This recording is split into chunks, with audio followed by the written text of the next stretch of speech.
Coming up next on Arizona Horizon, an update from Washington on today's oral arguments involving an Arizona redistricting case. Also tonight, an update on enrollment in the Affordable Care Act. And we'll look back on the Valley's contribution to early rock and roll. Those stories next on Arizona Horizon. Arizona Horizon is made possible by contributions from the Friends of Eight, members of your Arizona PBS station. Thank you.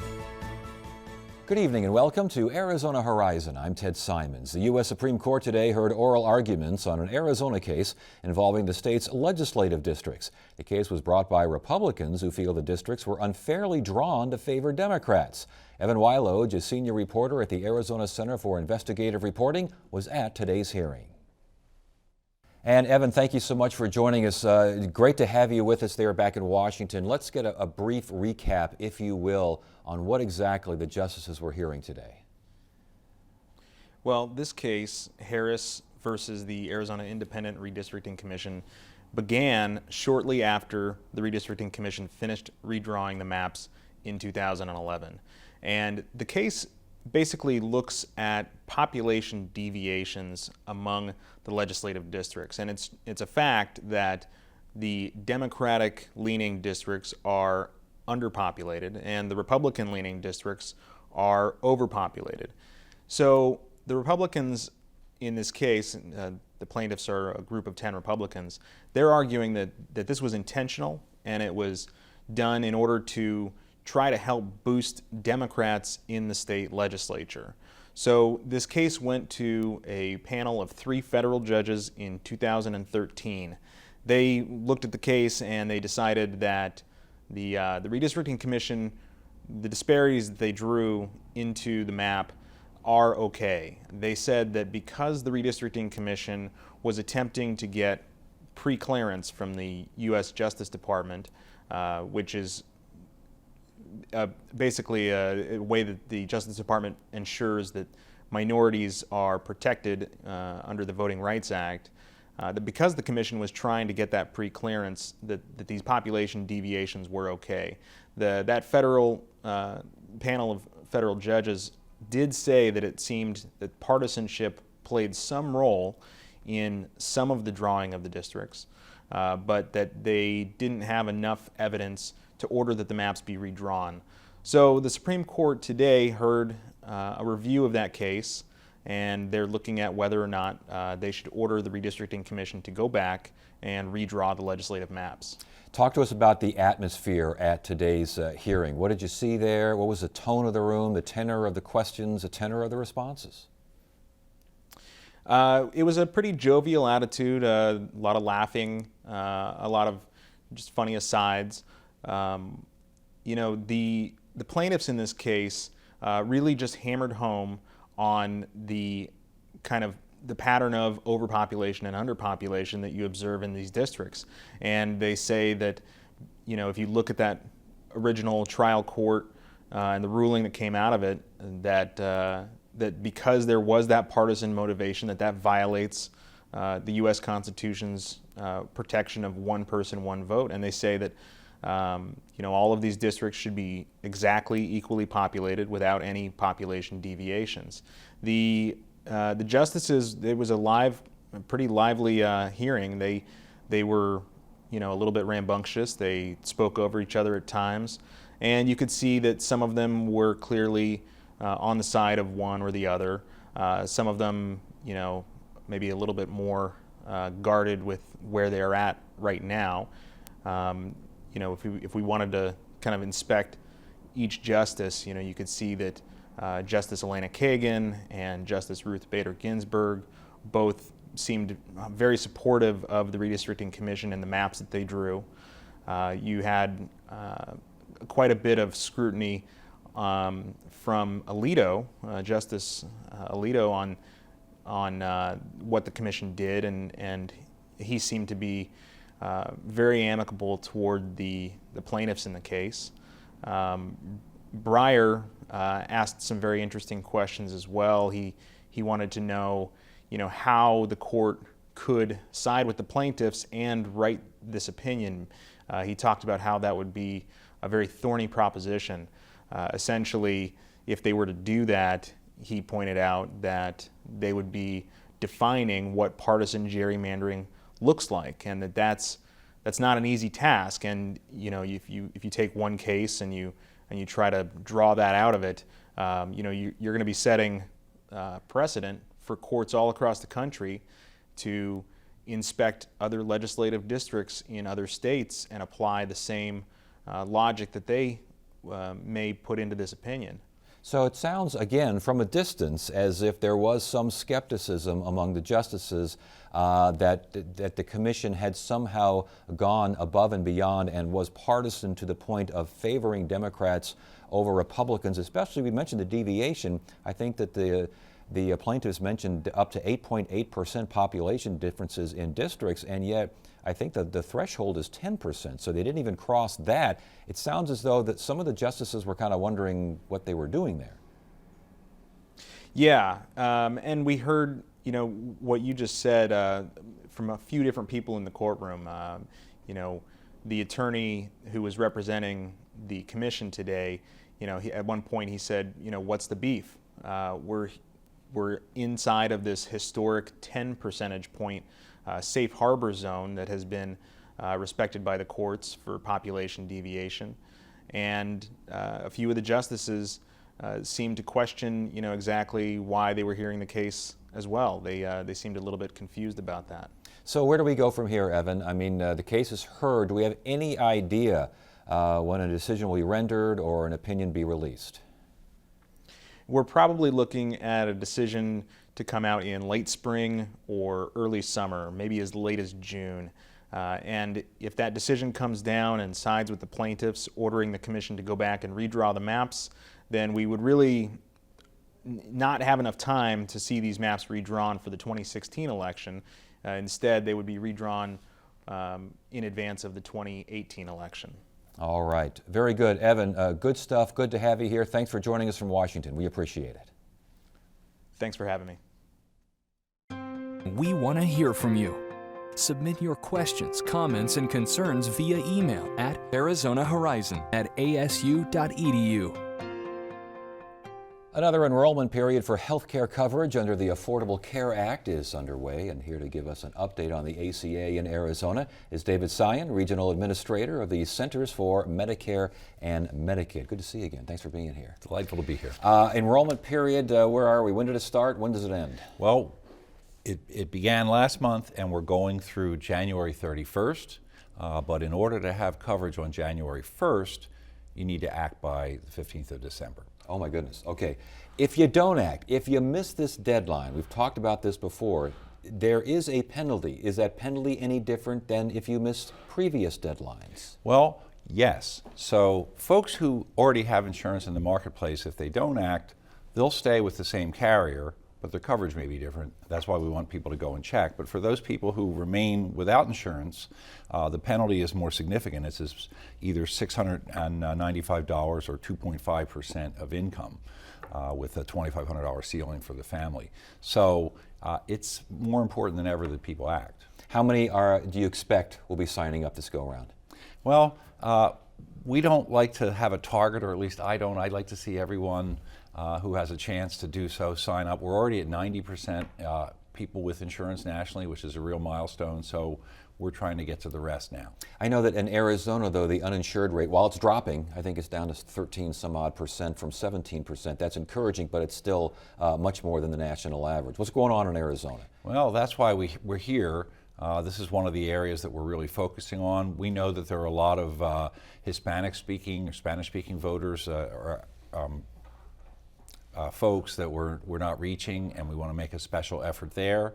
And it's a competitive insurance market here. The premiums are good, so we think it's a matter of getting the information out, and we're doing that every chance we can. How do you get that information out? Well, today we were at a Native Health event for American Indians. We have navigators and assisters doing in-person events.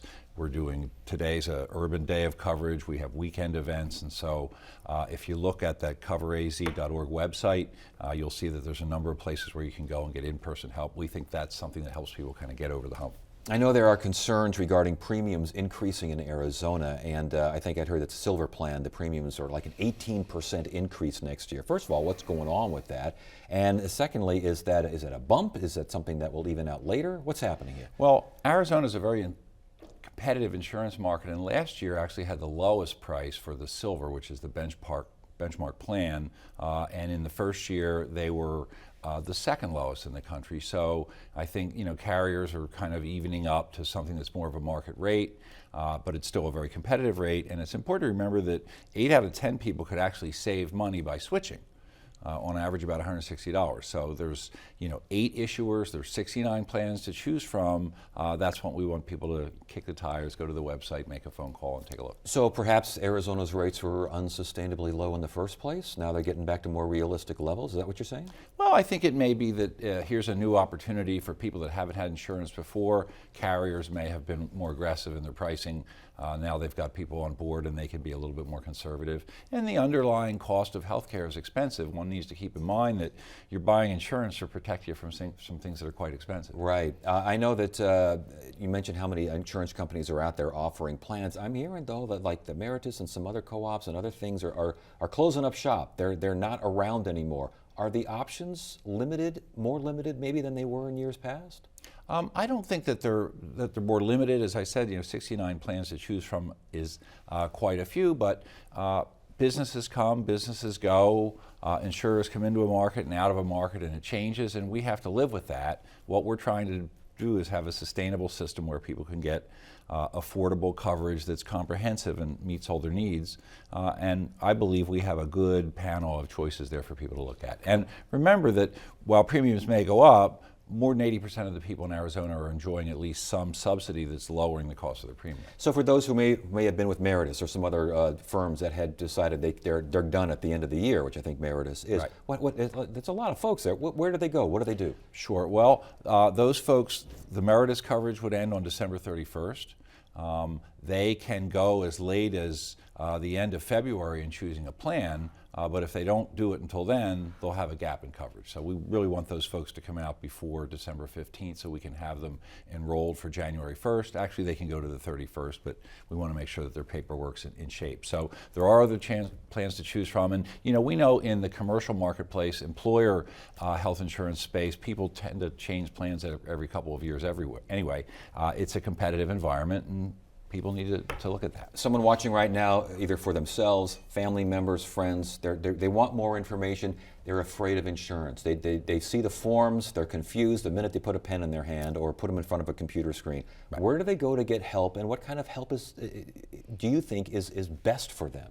Well, I think the very best thing is we have an 800 number, 318-2596, that can direct you to local resources. And here in Arizona, the CoverAZ.org is a coalition of people that health facilities, community health centers, they have volunteers, they have paid enrollment assisters that can sit down and walk you through the shoebox of claims and help you make the right choice. So CoverAZ.org? Correct. Okay, start there and good luck to you. Yes. Huh? All right, good to you. see you again. Thanks for joining us. Thank you.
The Phoenix area made a significant impact in the early years of rock and roll. It's a story that's told in a new book, The Phoenix Sound, A History of Twang and Rockabilly Music in Arizona.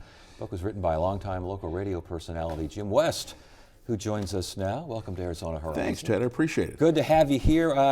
It's a fun book. It's interesting. You learn something. I thought I knew a lot about local music. Right. I learned something. Why'd you write this thing? Well, I was volunteering for a nonprofit called the Arizona Music and Entertainment Hall of Fame.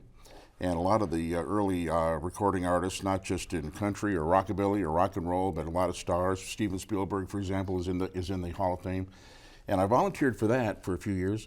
And I was got the idea that, hey, I'm going to write a book and collectively show all about some of these rock and roll people, the pioneers that recorded here back in the 50s and 60s. As far as research, what kind of research did you do? Well, I actually went to the sources. Majority of them that are still with us. Jack Miller was a Grammy Award-winning engineer at Ramsey's Audio Recorders. I interviewed him. I interviewed Duane Eddy. Interviewed several people that were part of the rock and roll, rockabilly country scene back then. We've got a number of music clips that I want to play. You mentioned Duane Eddy, Mr. Rebel Rouser from the Sure. start. This is, I mean, he changed the way people thought about guitar. Let's go ahead and listen to a snippet of Rebel Rouser.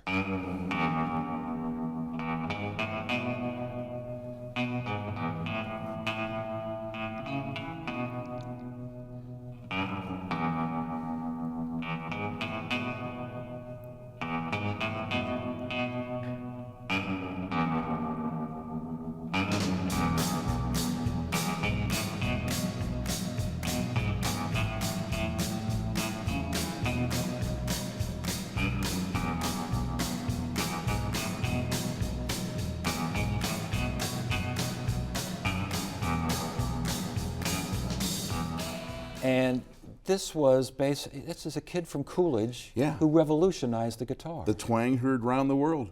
Yeah, I mean, how did he figure this out? He worked with a producer named Lee Hazelwood, who went on years in the 60s to work with Nancy Sinatra and wrote the song "These Boots Are Made for Walking." But back in the mid-50s in Coolidge, Duane Eddy got with Lee Hazelwood and they started recording here in Phoenix at Audio Recorders or Ramsey Studio. And they decided to, experiment with the guitar and that twangy reverb. And someone said, I like the way that sounds. Sure, you bet. And let's go find a place that echoes even more. Another person you profile in the book is Sanford Clark, who I guess was stationed at Luke Air Force Base, another Lee Hazelwood guy here. And let's hear a little bit of his music. I'm hearing a little bit of Ricky Nelson, but yet I think this was before Ricky Nelson, wasn't it? It was, I believe it was a little bit before Ricky Nelson. Sanford Clark was actually the first person to have a top 10 hit to come out of Phoenix with The Fool. Let's listen to The Fool. Okay.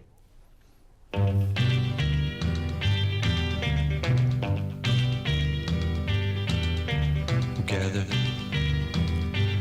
around me, buddies. Hold your glasses high and drink to a fool, a crazy fool who told his baby goodbye. Now, that was a nationwide hit, wasn't it? It was a top 10 hit in 1957. Wow. Right here out of Phoenix. Did people start paying attention to Phoenix because of that? They really did. I mean, a lot of the big music centers like L.A. and New York started, and Nashville, places like that, started looking at Phoenix and saying, wow, what's coming out of Phoenix? All this new music and rockabilly and kind of a Phoenix sound type twang, Yeah, and the old-time rock and roll, we got another artist, Ray Sharp, and his song Linda Lou, again produced by Lee Hazelwood. That guy was everywhere, wasn't he? He was, and matter of fact, the Rolling Stones went on to cover that song years later. Linda Lou? Linda Lou. All right, let's listen to a little Linda Lou by Ray Sharp.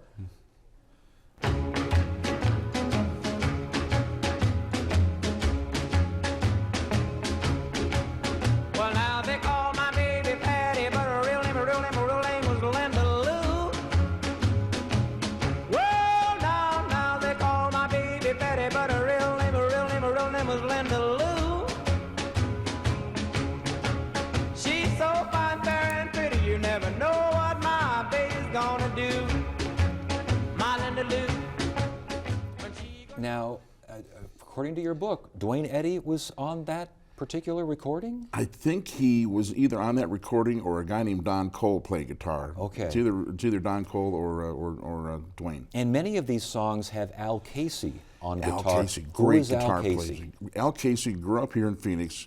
He was an incredible guitar player, became part of the wrecking crew of studio musicians in LA, was on a whole bunch of great big hits like Beach Boys' Good Vibrations, Frank Sinatra songs, Harry Nilsson songs. But here in Phoenix, Al Casey played on a lot of the session work that was done here. He was an incredible guitar player. Yeah, I know. It seems like half these songs seem to have him. Right. I don't know if he's on this next one. This is Jimmy Dell. This is an interesting character. Yeah. I mean, he's a rockabilly kind of guy. I'm hearing Jerry Lee Lewis. We'll Yeah. listen to it in a second. Wound up as an evangelist. Yes, he's a great man. In fact, a good friend of mine, Jimmy Dell. He's an evangelist today. So we'll get to that story in a second, but let's go ahead and hear a little snippet of Jimmy Dell. Okay. Oh, that's...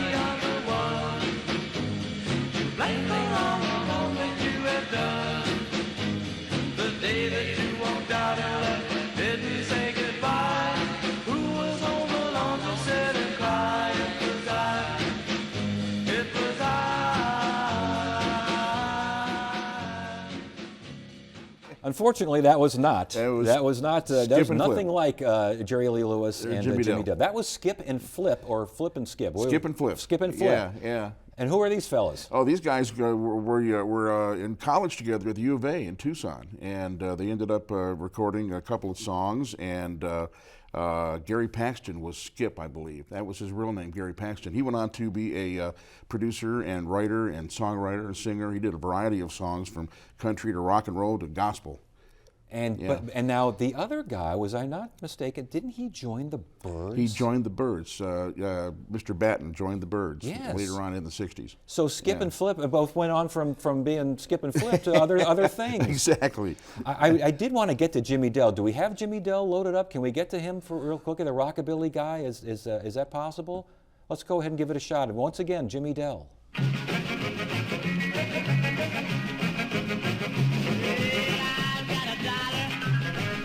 Meet me on the corner.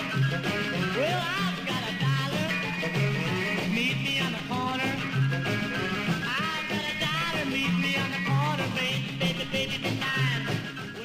And again, a preacher man. He grew up in Coolidge with Dwayne Eddy. They were running buddies, and they went to high school together. And he has a great faith in the Nazarene Church today. And he was recording back in the 50s and touring all over the country in Dick Clark road shows on RCA Records for a short time. Wow. Right here out of Phoenix. Started here in Phoenix. Was he conflicted at the time? Yeah, I believe he was. After a while, he decided he wanted to be an evangelist. Yeah. And that's what he's doing today. Does he still play?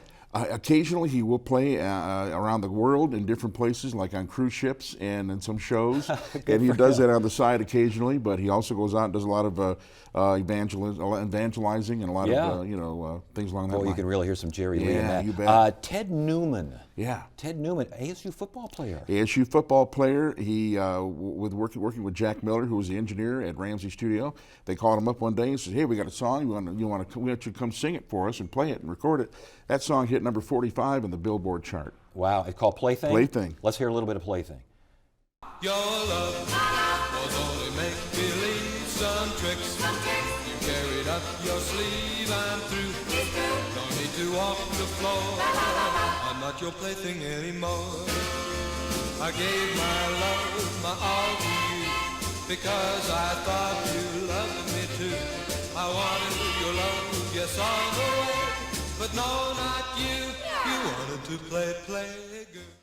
Is it in? I believe I read that someone else wound up recording, like Pat Boone. Pat Boone's brother, His Nick brother. Todd. Nick Todd, younger brother, I believe it was, who recorded the same song and decided to run that up the charts at the same time as well.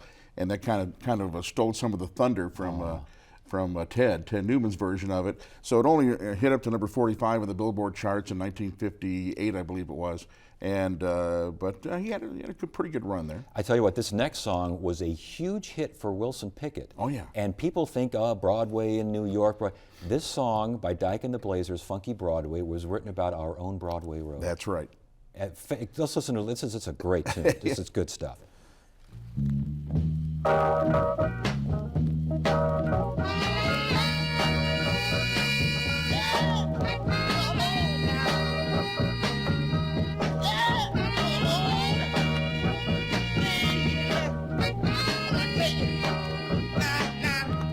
Every town I go in, tell the street now, the name of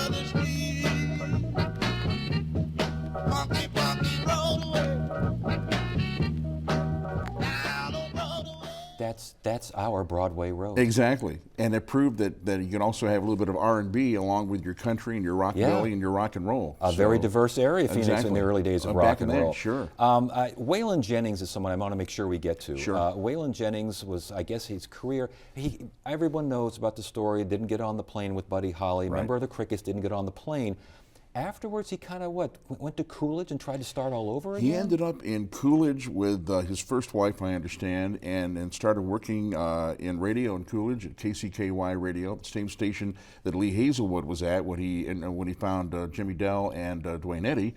But Waylon was on the radio at KCKY, played at a place called the Gallopin' Goose nightclub in Coolidge, and then of course went on to Phoenix and started playing at JD's nightclub. JD's, which is a furniture store on the river bottom. Exactly. If you see on the east side of the road, it's still there. It is. Let's go ahead and Waylon Jennings. We got a kind of a radio kind of announcer introducing Waylon Jennings here. We do. It's really a neat thing because it kind of notices how the Phoenix sound is making an impact. Here's Waylon Jennings. You know, with the exception of Nashville, Tennessee, in the past few years, Arizona has produced more of America's top recording stars than any other state. Stars like Buck Owens, Marty Robbins, and so many others. Presented here and now for your approval are what we truly believe will be some of the greatest stars of tomorrow. And now, introducing one of the brightest stars in Arizona, here's Waylon Jennings to sing a song for a souvenir titled Rave On!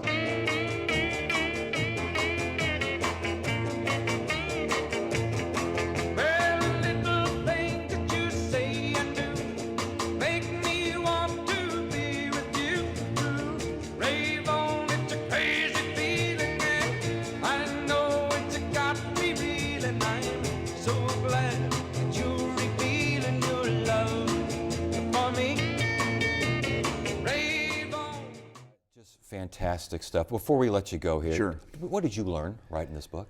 I learned the fact that there's a lot of great music that came out of Arizona that a lot of people don't know about. I mean, you heard of the Nashville sound, the Motown sound, the Memphis sound with Elvis and so on. Phoenix, a lot of people don't know about the Phoenix sound. Well, they do now because of this book. Thank Great you. work. Appreciate it. Congratulations on Thank that. you. And thank you so much for joining us. We Thanks, appreciate Ted. it. Thank you. And that is it for now. I'm Ted Simons. Thank you so much for joining us. You have a great evening.